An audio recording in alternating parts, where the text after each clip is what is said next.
there's no definition of standard of care, and there's no measurement of quality versus standard. And so what we've really been doing a lot of these days is helping, and we do this still, the full analysis, and we're really focusing more on how can we really transform quality of patient care, starting with hygiene. And we know that when we drive hygiene improvement and patient care improvement, we drive higher. Hey there, dental economist. If you're a dentist owner or a leader within a dental business thinking about growing production, case acceptance, patient and staff satisfaction, positive outcomes, and everything else that comes with running a dental business, then you're a dental economist, and you've come to the right place. Welcome to the Dental Economist Show. We're meeting at the intersection of profit and purpose as I sit down with dental leaders who share their stories about dentistry, business, and growth. Welcome back to the Dental Economist Show with me, Mike Huffaker. Before we dive in, a quick request. If you enjoy the show, which hopefully you do since you're listening to it right now, if you could like, subscribe, or leave a review, it really helps us reach more dental professionals and bring top-tier insights to the industry. Today, I'm excited to welcome Elliot Ziebel, a leader in healthcare and finance. Over the past 20 years, he's been an investor, an operator, and an entrepreneur. He's the founder and CEO of ClariFi Health, a business intelligence and AI-driven analytics company transforming how dental groups leverage data to improve patient care and profitability. Before that, so he speaks from experience, he founded Select Dental Management, scaling it from 0 to 40 locations in 5 years, also earning it a spot as the fastest growing dental group on the Inc. 5000 list. Elliot, really great to have you on the show. How are you doing today? Doing good. That was a mouthful for you. Thanks for getting through it. Yeah, absolutely. Not a problem. Well, always appreciate our conversations. I don't know that you and I have ever talked about how you got into dental initially in the first place and what led you to founding Select. So maybe you could just kind of take a step back and share a little bit about your dental origin story. Yeah. No, I never thought I would be in dental. So it's a good question. So I spent 15 years in the hedge fund private equity space prior to founding Select Dental Management. And the way I got into dental is a good friend of mine who was one of my co-founders is a dentist, and he had purchased a practice in 2015 and had grown it substantially and told me about it. And when I looked into how he had grown the business, he had really done it from improving patient care and patient experience. And I said to him, maybe we could do this at scale with more locations. Did a bunch of research on the industry. There's a lot to like in dental. It's a large $150 billion market, growing 3, 4, 5% a year, recession resistant. And so all of those things are attractive. And most importantly, from an acquisition perspective, when I entered the market, the DSO penetration rate was like mid-single digits. And when you looked at other healthcare verticals, the penetration rates were in like 50, 60, 70%. So it felt like there was a long, runway for inorganic growth, and obviously as we started consolidating, really wanted to make sure we weren't just acquiring assets and, aggregating them like trophies on a shelf, but our focus was really like, how can we really make these businesses fundamentally better and really do that by improving patient care and experience. So as you think back to your time at Select, now that you've kind of had some space in between and founded another company, ClariFi Health, which we'll talk about here in a second, what are some of the things that you think you did really well? And what are some of the things that as you reflect, you're like, I wish that I did that a little bit differently? Yeah, there's a lot more on the I think I should have done it differently list than the things I think I did really well, honestly. So, starting with the things I would do differently, it seemed like, oh, we can just grow whatever rate we want to grow. And, we had a very, fast acquisition pace. Like it was too fast. Like when you're growing at that rate, it's really hard to, manage your overall organization and to manage the practices that you're bringing on. So number one would be, grow at a slower rate and more comfortable pace. Number two, less financial leverage. I think a lot of people would agree with me on that, Sure. that part of the story. Wanted to preserve equity for myself and my partners, but there's always a trade-off between ownership and leverage and risk. So that got to be really interesting in 2022 when labor inflation hit. And thirdly, I think this pertains a little bit to ClariFi and to Denica as well, of I did not have the data I needed to make decisions at scale. And I didn't really understand what it looked like to have a truly data-driven organization. And there's not, quite honestly, that many of them within dental, but the inability to get the data from your PMS systems, right? Plural. Then, your HR system, then your finance system, then your supply data and your lab data and marketing's over here. And it's like, how do I actually, set strategy and hold people accountable? Because once you start getting the business to a higher level, and, we can maybe talk about some of the things that I did well as well.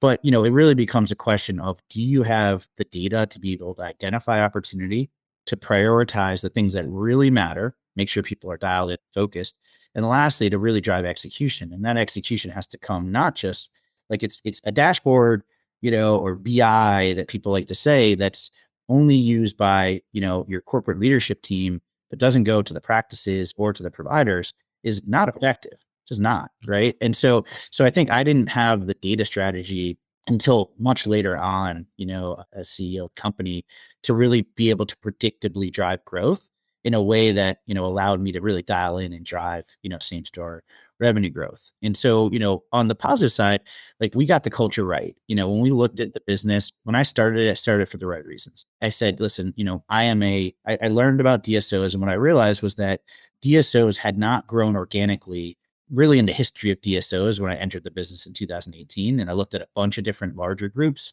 and a bunch of different, industry research and so on. And the reason was, when I looked a layer deeper, was there's a 98% correlation between doctor retention and same store revenue growth and same store EBITDA growth. And so I saw that and I'm like, that obviously makes sense. Like, just as a customer, do you want to go see a different dentist every other year?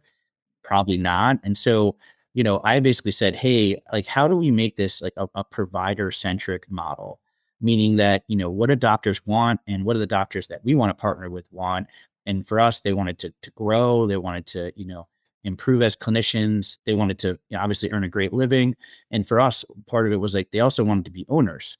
And so we had a big belief in having, we were like a very early adopter of like this DPO model that I think is like overused in a very, broad term these days. But our view was like, how can we have our cake and eat it too? So how can we partner with great providers in great locations, not blow them up and drive all this turnover that drives, challenges, but actually collaborate and work together to really grow the location in a collaborative and provider and patient centric way. And so, that really helped us a lot because of all the mistakes we made.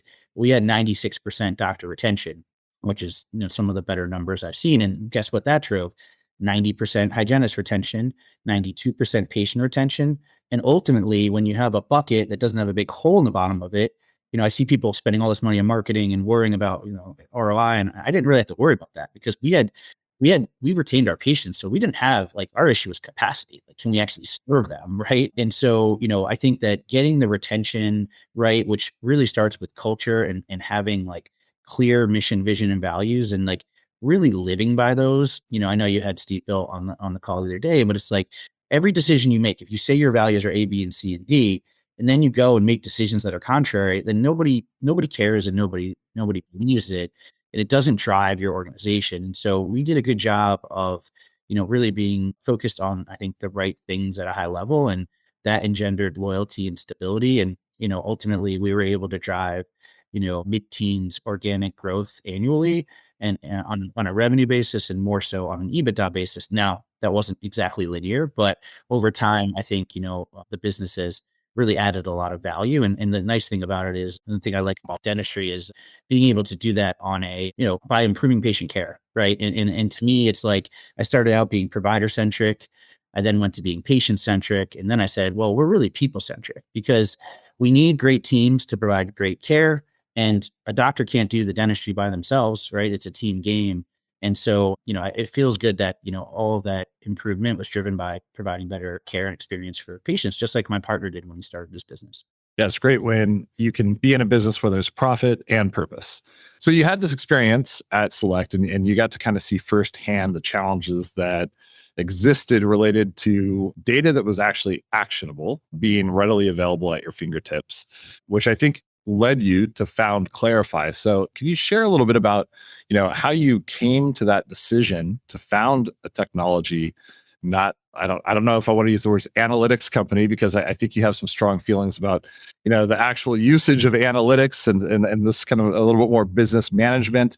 But share a little bit about the journey. Like how did you determine that this was something that you wanted to do? Where did you get the confidence that, hey, I went from founding and running a dental service organization. Now let me go to founding and building a technology company? Yeah, good question. So that experience in 22 was a really, humbling experience. Like we were kind of on top of the world and then got our legs kind of taken out from underneath us. And thankfully we had been investing in building a data warehouse prior to that.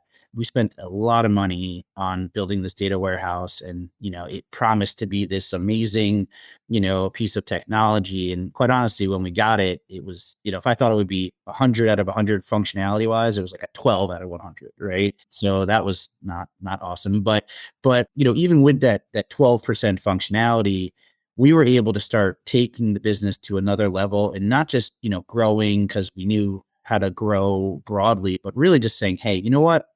We're going to start focusing on improving diagnostics. So we're going to say, now we're going to focus on making sure we have standards, from FMX and PanRx and Bite Wings. And now we're going to see if are we actually achieving the quality we're looking to achieve?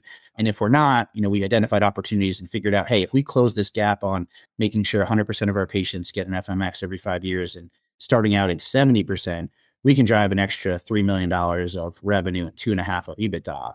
And so we started being able to really dial in on like quantifying the opportunities on an EBITDA basis and then driving execution with, consistent reporting, even though, there's still definitely a manual component to it, when we started. And really what we saw was after the hit in 22, that we were able to drive by the past 2 years, like 30% revenue growth and like 60% EBITDA growth, just from being able to like empower, again, a strong leadership team and, with good culture and buy-in. So let's not take all that for granted. But when you have that base in place and you're able to layer on top of it, why are we doing this? How are we going to do it? Who's accountable? Also put incentives in place so everybody's rewarded for providing that outcome. We were really able to dial in. And so when I saw that happen, it was like magic. And I was like, wow, this is so much easier, right? And I had started to learn from some other experiences on boards and stuff around like, what does it look like in other industries? And honestly, it looks a lot better. It looks a Yeah, lot better than what sure. we're doing in dental today from a data management perspective. So I sort of had this view of when I left, I was like, hey, there's so many different things I like. There's a lot of problems I think I could solve. And clearly I had the entrepreneurial bug at this point. And the one I felt like the most, I thought was the biggest opportunity and frankly, one of the bigger challenges too was, can I help companies become data driven without having to spend all this money and time and effort on data consolidation and normalization and standardization? Can I just give them like the answers, not just the raw data sets, right? And that's when we talk about like analytics. Like to me, like I'm a numbers guy. Like I spend, I've analyzed thousands of companies in my life. Like that's what I do. So I can take a huge data set and make sense of it, right? But I'm like probably fewer and far between in the dental world. And ultimately, having a static dashboard with like yesterday's news in a way that isn't like actionable is not value add. Like, it's a cost center, it's a data cost center. It's a cost of doing business. But what I found in my business was like, we were able to take that from a cost center to a value driver. And having known a lot of other CEOs, and I had been dealing with this problem for, by the way, 5 or 6 years, talking to every analytics company in the industry, talking to them about my perspective, which is, I'm not shy to give my opinion, whether it's right or wrong. I always caveat, it's not necessarily right, but it's my opinion. Sure. But I had an opinion, like for the folks that were really doing like enterprise pretty well, I was like, well, you got to get down to the practice and provider level. And the folks that were doing provider or kind of single location reporting well, I was like, well, you got to get it to enterprise because we need both, right? And ultimately, as technology changed, I just thought that, it's not just about PMS data. That's part of it. And that's probably the most valuable data set. But, now we have X-ray, we've got finance, we've got HR. And as a leader, I want all that information in one area so I can access it. But I want to know, like, where do I focus, right? That's the challenge. Like, where do I start? And so started ClariFi about a year ago to really help transform, the patient care and earnings power of dental groups. And, it's been a really interesting journey and working with lots of different data sets and lots of different CEOs of dental groups. I I've probably talked to like at least 100, maybe more dental group CEOs over the past year, and learned how they're doing, what they're doing with data, what's working, what's not for them. And, we are on a journey to simplify and to help them, have the information to make, informed and data-driven decisions. And what we found is the same thing we found at Select is once you give smart people the information, they make the right decisions and they can drive substantial growth in their business. And we could talk about some of the things like we've seen as like common factors of opportunity, because the way we start out is we take a look and we have all the benchmark data. So we have all of your data, but then I have the benchmark data. So again, FMX, right? I know that, hey, on average, a dental group will have 80% of patients getting an FMX every 5 years. And if I look at your data and it's 43%, I'm looking at the variance between that 80 and 43 to quantify not just the production opportunity, but the EBITDA opportunity. Right. And so we started out by kind of agnostic, being like, well, we're going to do that for your financials. So supply expense, we'll do that for PMS data, we'll do that for call answer rates, we'll do that for HR and open positions. And what I started to realize like pretty quickly was like the top 5 categories were always from the PMS and we're always in preventative care services, AKA hygiene. So like, that's interesting. I wonder why that is. And what I started to realize was that, dental is unique in a lot of different ways, but one of the ways it's super unique is that in most parts of healthcare, Medicare is a major payer. And Medicare has something called value-based care, right? Where they're actually compensating, providers and hospitals and so on the quality of care. And they're saying to hospitals, hey, if your readmission rate or people coming back to hospitals is above X, you're going to get less. If it's below, then you get Y, and we're going to pay you more. And so they've driven this focus on quality of care. Now in dental, we don't have Medicare. And so we don't have focus on quality of care. And so it kind of hit me like a ton of bricks a couple of months ago. I was like, why am I doing all this other stuff when the reality of it is the same stuff I found at Select that we drove to drive, improvement is the same things I'm finding at every other DSO. And really it stems from the fact that there's no definition of standard of care and there's no measurement of quality versus standard. And so what we've really been doing a lot of these days is helping, we do this still, the full analysis, and, we're really focusing more on how can we really transform quality of patient care, right? Starting with hygiene. And we know that when we drive hygiene improvement and patient care improvement, we drive higher production per visit, higher provider productivity. And the nice thing about hygiene is that $1 of incremental revenue from an ancillary service is flowing through at a very high profit margin. So it's that kind of panacea of win for the patient, win for the provider, win for the business, right? But doing that in a patient-centric way. So we've really evolved, and we've launched our new product, which is a hygiene-focused product, which is really meant to be almost like a co-pilot for your clinical leader. And when I think about like automation and AI, and we can geek out about that stuff, I've thought a lot about it, and we have certainly a lot incorporated into our business. But I mean, the job of a clinical leader in my mind is define standards, measure versus standards, identify outliers, improve outlier performance, right? Improve outlier productivity. That's what, when I had my partner as a chief clinical officer, I was like, man, like help make sure we're providing great care and we're providing, at least standard of care, and that we're able to continue improving care over time.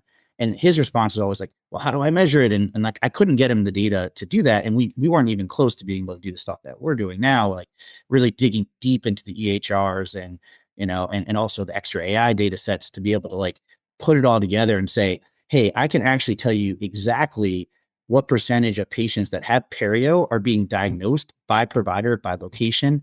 And I can start flagging for you, those cases that you should be reviewing, rather than just like randomly, oh, I'm going to review a chart and like, it's going to be Mary in this chart. Like, no, it's this chart because we found that this patient had 6 millimeters of bone loss. You probed them. They probed at 7 millimeter pockets. They're smokers. They lost 8 teeth. And like, I don't know, I'm not a clinician. I always say that, but like, Sure. I think you should take a look at this, right? Based on your clinical standards, not mine. And so what we're really finding is that, what gets measured gets managed, and we're not measuring quality of care in dental. Yeah.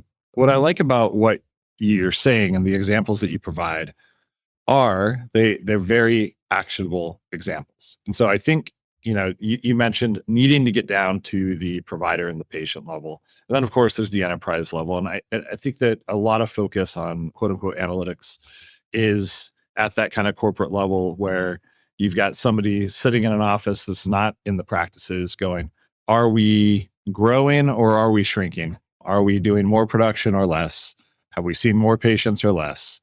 And it stays very high level, but there's no notion of like what you do to fix any of those things when you're just viewing the data from that set. And then, you're talking about the FMX piece with every 5 years. That's something that, because of the time horizon, 5 years is often probably not viewed frequently in order to get an understanding of, are we actually capturing this available, treatment and by extension production source. And so you really get to like specificity in what you're talking about. And every time I've talked to you about things like at the conferences and stuff, you bring up something that I'm like, wait, that feels a little obscure, but it's not actually obscure if you are actually looking at it in terms of the care and the standard of care, as you talk about, and the opportunities. Like that's where the gold is, right? Like that's where the opportunity for growth really exists. It's not all the way up here at that high level. Yeah, and I think you make a good point around, like, I call it change management. And I know Jill was on your pod, Jill Nesbitt, not so long ago, and Jill helped me with like onboarding and customer success strategies, and the hardest part. It's super easy. Like, I can come into any dental group if you have the numbers, and I can tell you in minutes where your opportunities are. Mm-hmm. That's not going to drive any improvement for you at all. The challenge, especially in dental, and this is the thing I think people don't fully, I didn't understand when I started. It's like, okay, I have 800 employees in 50 locations in 8 states. Okay. Oh, by the way, we're partnership model, we so everyone's got a little bit of a different, or a lot of a different twist on, maybe they're doing implants, maybe they're doing this.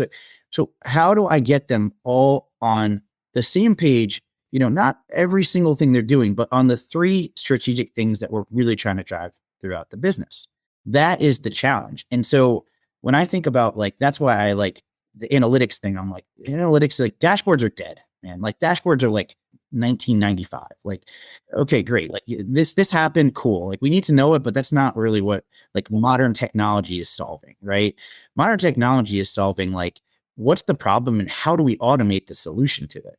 Right. And that's what we can do with, we can use AI. It's overused, but you don't even need AI. You need rules-based decision making, or whatever you want to call it. And so what I start out with is like, okay, cool. Like, that's the opportunity. But then, like, really getting more involved and, incorporating more in this in the product. It's like, okay, if we're going to do FMX, do you have a hygiene leader? If you don't, that's a problem. Do you have an incentive plan? If you don't, that's a problem. So we're incorporating that into our product too, around, hey, here's how you design bonus plans, and here's your JD for your hygiene leader. And then it becomes down to, like, what are we actually giving to the hygienist to help them understand? So right now, I guarantee you, I've almost never seen it. I don't even think I know of any, maybe there's one, I can't think of that top of my head, that are actually showing hygienists how they're performing on quality of care. Like, because no one's measuring it. And if they're measuring it, they're not sharing it. And so now you have these hygienists that are sitting in a location that honestly probably have no idea what they're doing well and what they're not doing. When you say quality of care with the hygienists, what are some of the examples of what that means? Yeah. So again, non-clinician, but it's FMX every, 4 to 5 years, or Panorex, whatever you're, depending on your age. It's perio probing annually. It's adult fluoride per ADA recommendations based on the Camber risk assessment and 2 or more high risk factors. It is, thinking about sealants and curodonts when there's, incipient lesions, that are detected from X-ray AI. It's perio, diagnosing perio and when there's 2 millimeters or more of bone loss, right? So there is a lot of, everyone always say it's black and white. You go to 20 dentists, 20 different things. I get that. But there are enough things, particularly in the hygiene side, that are just numerical. And so I can sit there, and what I found is, like, I have over half of patients aren't getting perio probed every year. That's the reality. Like, nobody's looked at the data. And tell me if you ever heard anyone talk about perio probing percentages, but everyone complains about their perio visit percentage not being, we know 50% of Americans in the US over 30 at perio, yet what I see is like 15, maybe 20% on average of adult patients in perio programs. And we're like, why can't we fix that? Well, guess what? The leading indicator, if they're not probing, what are we doing? Right. Like that's the way we diagnose it. So I think like we always try to like get down to like, what is the leading indicator for what we're trying to move? And like perio visit percentage is a lagging indicator. But what I want to see, and this is what we're using X-ray AI data for, is to say, now I know the bone loss from X-ray AI. I can now compare that and say, hey, Mary saw 50 patients last month with perio. She diagnosed perio in 10 of those 50. And so now I can really start to again, and again, what's the standard of care? What we're actually allowing people to do is customize their standards, because I've met enough clinicians to know, maybe it's 2, maybe it's 2.5, maybe it's, I don't know the answer, and I don't want to get into that debate with people. But so we allow you to like customize, what your standards are. And that's where we're starting, right? We're starting more on the perio, diagnostics, and fluoride side, because those are the most like mathematical, right? There's that we can just like, I think people can easily set standards that we can measure against. The dentistry sides, is a bit harder, candidly, but that's the idea. And then I can sit there and say, hey, my average is X, and these are my outliers. And when we talk about change management, we've got to take the outliers and improve their performance. That's the way that it works. And so now I'm talking about like, okay, number one, I'm going to tell them where they stand. Here's the quality of care. And by the way, now I need to rely on my partners and the DSO operators. Like, if they're not talking to the hygienist ever, guess what? Like, we're not changing behavior, right? Like now we're talking about something hard, right? We're talking about someone's doing something wrong or they're not doing it the right way. A piece of data isn't going to change that. Like it's a part of it, but we want to encourage them to like actually, converse with the provider. What are the challenges? And then from there, we're going to actually start making the provider's job easier and say, oh yeah, guess what? We're going to start giving you inside of your EHR, inside of Denticon, we're going to say, hey, Elliot's coming in. He needs an FMX. Here's an alert on your account, so that inside the EHR, we can start to actually meet the providers where they are and help them have the information to make better decisions. And then the next day, we're going to actually report back to them, and say, hey, you either did it or you didn't, right? And so I think that when I think about change management, it's about like giving, providing visibility and accountability to providers, but also then taking it the next step and saying, oh, by the way, they come to you for a raise, right? This is happening obviously everywhere. Glad I'm not in that game anymore. It's a hard one. I was like, just take it, fine. I was like, I'm the worst, raise negotiator. Gave it to everyone. But now you sit there and you say, okay, let me pull up your quality care. And you sit there and you say, hey, well, listen, I'd love to give you a raise, but you're not diagnosing perio, you're not taking FMX, and you have a bonus plan. And if you were to do that, you would actually make an extra $20 an hour, more than the 3 you want. So how can we help you get from point A to point B? That is what and then even more so, like, do you leverage your manufacturing partners to help educate them? What are the processes you have, and to kind of actually elevate them? And that's where a lot of DSOs like fall down, is like they're again, to your point, they're sitting up here like, we got to grow revenue, like EBITDA, great, I get that. Like when I look at a budget or like a plan, my plans start at the baseline of like, okay, if I take more FMX, this is how much incremental FMX revenue I'm going to get. And this is what's going to happen to by the way, FMX diagnostics, right? We're going to diagnose more. We're going to get better acceptance rates. So you have to be able to not just stay up here, but actually figure out what are the specific activities and behaviors you're going to drive to drive predictable growth. So I don't know if that's helpful, but Yeah, no, it's great. How do you defend against the data overload? I think one of the downsides to many analytic platforms that exist today is it provides so much information. People don't necessarily know what to do with it. And I think anybody that's a data person has a tendency to be like, I'm going to give you all of this stuff. And it becomes almost overload where, depending on who's looking at it, if you're not in agreement on what really matters, people are going to extract, to your point about, look, you've looked at all sorts of data sets over many years. What's your approach to ensuring that what is presented is useful? It's actually a great question. And honestly, like I'm guilty of that as any like data-driven person generally is. So there's 2 ways. One is like, I have other people that are, not the same type of brain that I am, that are like, hey man, like this is way, like no one's going to get this. So we're constantly trying to simplify, right? Like, so, we got the data. Now it's like, now what? How do we present it in a way that drives, value and impact? One of the things I'm really, really focused on, just from my experiences, is the prioritization component. We talked about that for a second. But what we really try to do when we onboard a customer, the first thing we do is this opportunity analysis. Here's all the 100 ways you can grow your business. But my goal of doing that is to have them pick one thing. Now we have in our product, we something called initiative tracker. And there's only room for 3 initiatives right now. I'm not increasing, but ideally it's 1. Most groups, if they haven't done it at scale, I'm just going to do 1. So great. It's FMX. And in that initiative tracker, they're going to say, Elliot owns it. This is why we're doing it. So it ties back to our mission, vision, values. This is our goal. This is by when we're going to do it. And I have then given them all the, just in a simple 1-pager. They can look at this every week and know, are we doing it or are we not? Are we tracked or not? So to me, again, like a data strategy helps with prioritization. And so we're using our product. And what we look at is we actually look at effort versus or execution risk versus EBITDA, right? Because everything's coming down to EBITDA. But then I'm taking it a step further. I'm saying, hey, perio is a huge opportunity for every group. But quite honestly, it's a hard one. Like, I don't know, like it's not as easy as FMX or fluoride or whatever. And so I'm going to sit there and say, I don't start there, especially if you don't have a hygiene leader and you've not done change at scale. Like, let's start with something that's not controversial that everyone already wants to do. And then let's build that muscle. So it's really about like one thing. And so that's why I mean, my product is like driving ROI, because we're not just being like, oh, here's 75,000 data points. Like, good luck. We're sitting there and we're saying within the product, here are the top out of 70,000 data points. Here are the 5 we'd think about, and here's the 1 we'd focus on. And then once we get them to upload that into the initiative tracker, we're then working with them at a customer success basis to make sure that they're getting the outcomes that they want to get. And so that's kind of how we've thought about it. But quite honestly, it's a huge challenge. And I was just talking to one of my product members, earlier, and she was like, hey, like the dashboards and stuff are like old news, but now what people want to know is like, they just want to know the answer. So like, I like to click here and click there to be like, revenue's down 5. That's because hygiene's down 10. Hygiene's down 10 because working days are less, because they were down in these 3 locations. And it's really these 7 providers are the issue.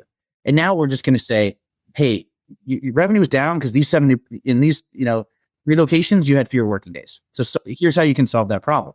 So, and then give them all the backup, right? Because, some people are going to be nerds like me and want to like click all around. But I think that's really where the paradigm is changing, where like, we need to just tell people like what, these are your biggest opportunities. These are the highest probability. This is what you need to focus on. And this is the cause of the issue that you're facing.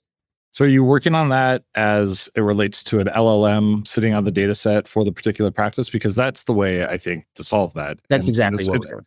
And it's what people are used to now when you're on, whatever Safari, Chrome, whatever you use, you're doing your Google searches and it pops up the Gemini answer on your behalf, where it's just giving you the answer. I don't even know that people are even clicking on web pages anymore and actually going to websites. They're just like, oh, here's the first paragraph that it just answered my question. And to your point here, it's like, hey, why is our production down? And this particular office, you just want an answer, but you're sitting on all the data. And in the past, it did require you to click on all the different things and have an analytical mind that could come to the conclusion that these are the pieces that are leading to that decrease, whether it's doctor hours or days open or whatever the case may be, or a new clinician versus an old clinician that wasn't even there, a year ago, to your retention, the comment that you had made earlier in the conversation. So that's kind of a path to pursue. Are you guys doing that today, or is that? Yeah, we are. So we have LLMs. And so it's not even that, like, a lot of this is like rules-based decision-making. So if you understand the workflows and the decision-making trees, you can automate them.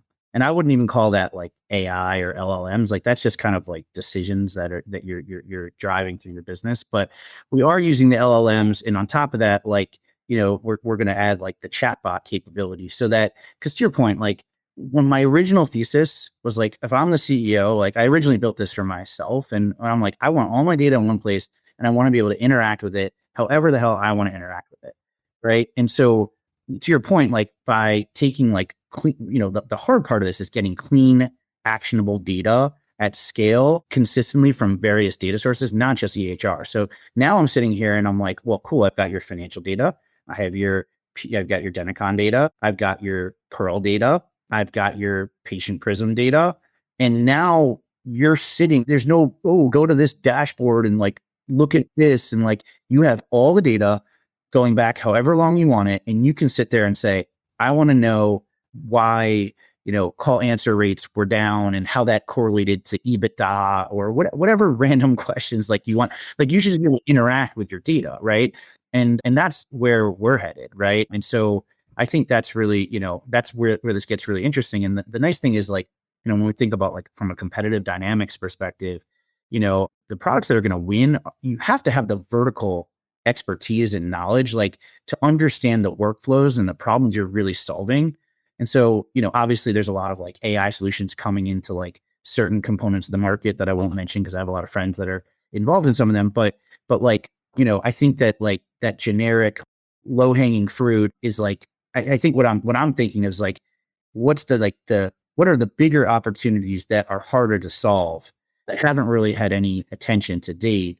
And, again, I don't want to overuse AI, but I think to your point, like LLMs and, think about if I feed those LLMs with not just the data, but SOPs and process and systems and all that stuff. This is not generative. We're not going to generative at all, to be clear, not anytime soon. And I don't think dentistry is ready for that. But I do think that specialized AI that gives you access to the data, and then more importantly, like just starting to think, on the whiteboard about like, workflow automation, right? Like, I go into some of these businesses and I look at, the org structures and I'm like, oh my God, there's a lot of humans doing stuff that at this point today can be automated. Now, it can be automated for these first mover tech folks, like not me, and now I guess now I'm a tech CEO, but a year ago it wouldn't have been me. Maybe it's me now. Sure. But like there's folks that I know that are engineers that are founding companies that have taken their marketing departments massively down, right? Or their finance departments, whatever it is. And so I do think that like right now is it's the most interesting time, probably from what I understand, of all time to be an entrepreneur, because there's just this new technology that we can apply to so many different things. And my perspective is like dental is a great space because we're doing things honestly the same way we've done them, for the most part. There's been some great innovations, particularly the extra AI has been like phenomenal innovation, but overall, like we're doing things the same way. And now it's a question of, we're starting out with this hygiene and dentistry component, but, are we going to start having like, I call it co-pilot for your hygiene leader, right? We're going to have co-pilot for your CFO. We'll have co-pilot for your HR director. We're going to start to automate and improve the decision-making and workflows so that people can do more with less. And I think that's what every industry is thinking about today. Yeah, no, absolutely. And it's funny that with the AI piece, it felt overused at some point to me a couple years ago, which is kind of ironic because it wasn't even ready to be overused at that point. But it was when every single earnings call had the CEO just mention AI about 25 times to get their stock to pump. And it was like, hey, we're doing AI, nobody actually was explaining what that meant, what it was going to do for anyone.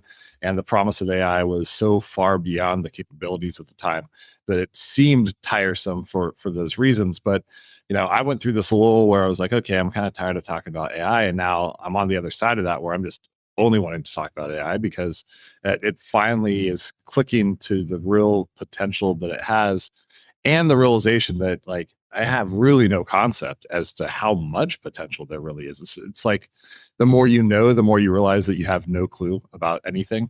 And I'm in that phase right now of AI, just going like, the more I learn, the more I'm like, this is going to be, incredible for this industry and for the world in general.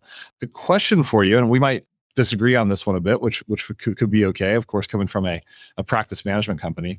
Initially, a lot of the analytics tools and products and companies that are out there were built to, in some ways, justify not standardizing solutions. It was a method within which you could extract data on the top layer without having to go through the challenge or the change management of implementation and standardization of a PMS solution.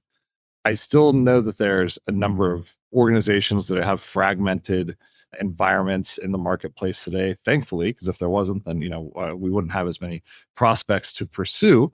And from our perspective, separate and apart from the standardized data integrity that benefit you get, there's a whole bunch of operational benefits where you can actually create, the Elliot way of practicing, which many groups don't necessarily have today, standardized SOP of expectation for each practice, because it becomes very hard to do if you're working on a multitude of different solutions. But when you think about the industry today, and of course, I know that you work with groups that where you're plugging into a multitude of systems data, and you can solve for that while you're also plugging into, like you mentioned, Patient Prism, Pearl, all these others. But when you think about benefits or downsides, are there any to having a fragmented solution from the data standard set? We can leave out the operational efficiency or the things living inside your standard workflows, or is it really it doesn't much matter? Like you'll make it work regardless. It's a great question. Listen, I think that if I were to do it again, I would standardize. I think that, why would I do that? I think, is more around the operational side of things of like just being able to have like one tech stack, one onboarding process, one RCM process, like to start building that for like 5 PMS systems is really challenging. I will say the one place that single solution doesn't really solve the problem is on the data side. So yeah, it's easier to get the data, but you still have that same problem. Like, what do I do with it? What do I focus on? How do I get it out there? So I don't think it solves, that problem, necessarily. But, I think it's just there's a lot of benefits to standardization, especially now, quite honestly, like you and I know, and you know better than I do, but like not all PMS systems are created equally now. You could be on Denticon or a solution that's not innovated for 20 years. And like now you guys are payment posting and you're doing all this stuff. So like, I think there's just so much more value creation opportunity by tethering yourself to the right partners that are innovating, because like we just said, there's so much opportunity, and I want to tether my ship to like people that are innovating and solving problems. So the data thing, like you can solve it with some of these aggregators, and you can, get enough data, but to be dangerous, but you're going to, really lag on the operational side. And then I think that lag becomes more pronounced as now technology is advancing, and there's haves and have nots. There's people that can innovate and know how to change things for the better, and there's people that don't. And I think that gap widens, and that's why you're seeing, obviously on your side, a lot of people starting to say, hey, you know what, like we don't want to deal with all these different ecosystems, and maybe it's because of the data.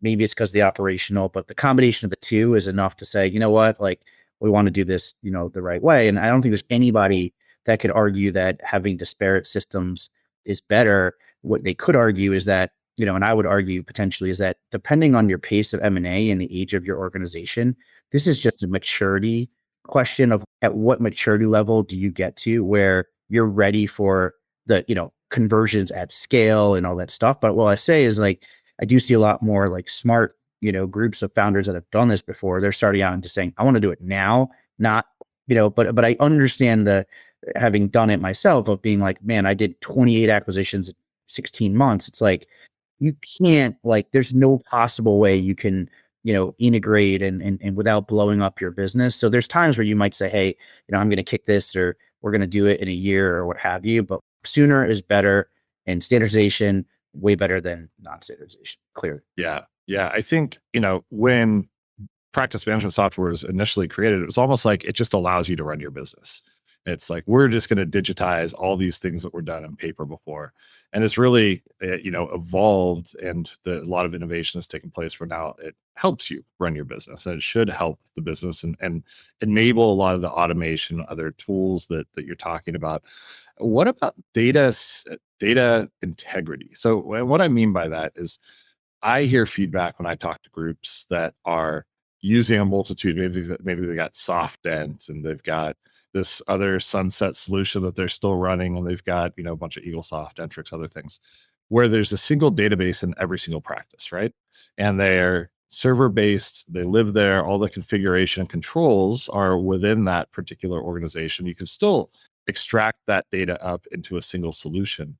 But is there a greater risk that somebody goes into that solution, changes some type of configuration, adds some new adjustment code, does something else because you don't have standardization of control at the top level, that makes things more challenging as a data aggregator? Or is most of the data that really drives decision making and kind of the FMX pieces and the things that you're talking about that are like just 100% needle movers, or is it easier to get that in a consistent way, even across a multitude of solutions? Yeah. So I think that like we talk about like garbage in, garbage out, right? That everyone likes to talk about, like what is that component of things? I think what you're talking about is like, I would call it like, call it substantial like risk of like, data not being at all like whole data sets being inactionable. And that does happen, right? Because of different things, sometimes a PMS conversion, sometimes people aren't, using the databases the right way. I think those are generally fewer and far between from what I've seen so far. But listen, we're seeing new stuff every day and some of it's crazy. And I do see people all the time that like I can get their data, but they can't. You know what I mean? Because I'm normalizing it and standardizing it, but they're not seeing it. So I think there's definitely like when I get an API, like a true API, like what I'm getting is consistent, it's clean, it's quicker.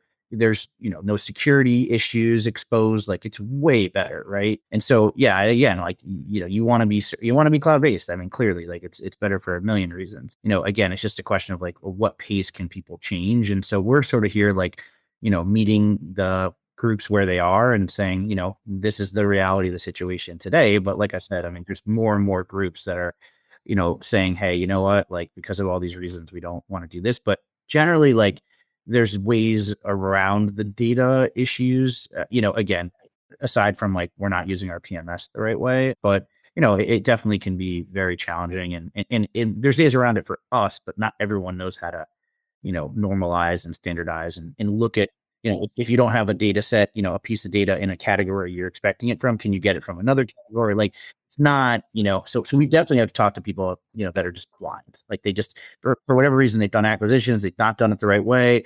They're adding codes and that's obviously, an issue with adjustments and all that stuff, which we see all the time. And, some of that stuff, like, the problem is we can't operate to fix it operationally is so time intensive and not work, when we're trying to do other things in our business and is it driving ROI that, we're actually looking for like back end solutions to say, can we map and standardize like adjustment codes? Because I tried to do it like 4 times in my company and like I got shot down from various people being like, and I was just, being like, hey, you got to standardize these to like 4 codes. And they'd be like rolling it on like, no one wants to do this. Everyone's pissed off. Like we can't execute on X initiative. And I'm like, all right, then screw it. Like, it's just like, it's something that when you talk to an operator and you're like, okay, we have a great project. We're going to standardize adjustment codes. They're going to be like, yeah, this is not fun. Right. Yeah, So, I think sometimes as data folks, we need to work on the back end to be able to give them the 20 that drives the 80. And it might not be perfect, but I always say about data, it's like, oh, well, this isn't accurate. Okay, then do you want to use no data? Like you could do that. That's cool. Yes. Like I wouldn't. Like I'm not going to make a decision without any data. So sometimes you have to, just deal with the reality that it's not perfect, and we understand that, and we'll use it accordingly. Yeah, absolutely. I want to be conscious of your time. So last question here. What are you most bullish about in dental? You're kind of looking forward. You're launching a company, which is super excited. You've launched a company. You guys have done amazing work in the year. And I've, seen your product now multiple times. And every time I see it, I'm like, wow, this is so much different than the last time. So, it's moving quickly, and the data that you are exposing and the way that you're building it to make it actionable is very, very cool, along with all the different connections that you're making to systems that aren't standard connected all together. But when you're thinking about, moving forward, either with your own business or just things in the industry in general that make you excited to be in dental, like you came to dental and you haven't left, what are some of those things? Yeah, I mean, I think it comes back to like quality of care. And, when we look at it holistically, we think that on average, from what we've seen from groups, like most groups could double like 100% growth in earnings, in EBITDA, whatever you want to call it, from improving quality of care. And so I am really excited to work with more groups to help them, number one, understand that opportunity. And number two, figure out like what's the best way to drive that improvement. And I think honestly, that's what DSOs are supposed to do, right? If you're buying a business from an individual, operator that doesn't have data expertise and all this, like, then they obviously can't do that. But it's funny, like the DSO industry gets so much crap for like, oh, like now you're going to crowns for everybody and all this stuff, which I honestly just don't see. But what I don't see either is like, are we actually elevating things, right, for our patients and quality of care, right? There's these certain things we know how to do. Okay, we're going to lower supply costs. We'll negotiate with insurers. We'll bring in specialty. Like we get that. That's yesterday's news. Like it's good. It works. But like, what's the next layer of growth? And to me, it's really about really just, helping patients understand the importance of their oral health. So they're coming in and they're accepting the treatment that, they actually need, instead of saying, oh, Dr. Zibel must need a new Porsche or whatever it is that we hear all the time. I think the industry is honestly under treating our patients. And so I think to me, I want to start talking more about that. I've been talking about it more with leaders of some of the larger DSOs, and, they've made their businesses based on doing what we're talking about, which is defining standards and measuring versus standards. And I want to start seeing the industry as a whole doing that, because we got to drive growth in a predictable, repeatable way to be able to start seeing some M&A transactions so that we can start getting reasonably priced capital back into the dental industry and we can start getting some deals done. Because the data I'm looking at is like 30 deals have gone to market over the past 18 months and 4 have traded, right? And so like, I don't think people fully understand like where we are today, but like it's not a great spot. So quite honestly, it's hard for me to be bullish, to be honest with you, on the industry, because performance has been poor. And I think as operators and leaders of these businesses, we have to start thinking differently about what is our role and how do we drive value in a win-win way for all stakeholders, starting with our team members and patients. Because if we don't do that right, the rest of it just doesn't matter. It doesn't work if we can't have great people providing care and patient experience, and we're not retaining those people. And it all breaks down. So I think with the right culture and the right data, we can really drive massive growth in these businesses like Select, has, and like several of our clients have. But, again, it's early days. And I think we need to start thinking about this stuff differently on the revenue side and care side. And then on the AI side of like, what are those things that can really move the needle? So the other thing I would say would be the AI, right? So RCM, finance, HR, even like components of treatment plan follow-up and, presentation. Like there's just so much opportunity for disruption. And I am seeing, a lot of smart people that are, younger coming into dental with, bright-eyed and bushy-tailed and like ready to change some stuff. And like, I'm super excited about like what AI can do over the coming years to, not just help improve quality of care, but also help make us more efficient on the back end. But it's going to require us all getting rid of the beliefs that we've had about how do we do it this way, and this is how we close the books, and this is how we bank rec, and what is possible, what is the workflow, and is this something that we can automate? I think is like the people that are going to be, and I tell this all the time, like if you actually start taking, I take AI courses, like not rocket science courses, like AI for idiots, but you got to learn about what is possible. And then when you come back to your own business, you're like, oh my God, you start to like get annoyed with yourself because you're like, I'm doing this stuff really stupidly, right? If you're like me, and then you're like, okay, well, let's start experimenting. Let's automate one thing, or create decision-making around, and that's the start, right? So I think to me, it's quality of care improvements with data, and it's leveraging AI to be more efficient. Well said, Elliot. Thanks so much for coming on. It's been a pleasure. Thanks for having me. The Dental Economist Show is brought to you by Planet DDS, home of Dental OS.